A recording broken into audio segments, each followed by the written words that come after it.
This is where you put your clothes. I put the clothes inside. You open this here. And since we put it ready for them to wash,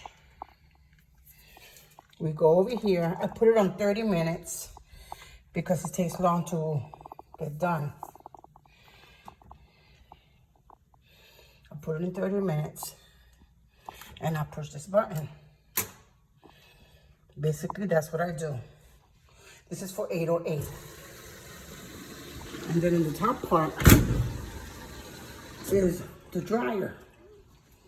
You put it wherever settings you want to put it in to dry it up. I put it in that setting to dry. And I put it for 40 minutes. There you go. This is for 808.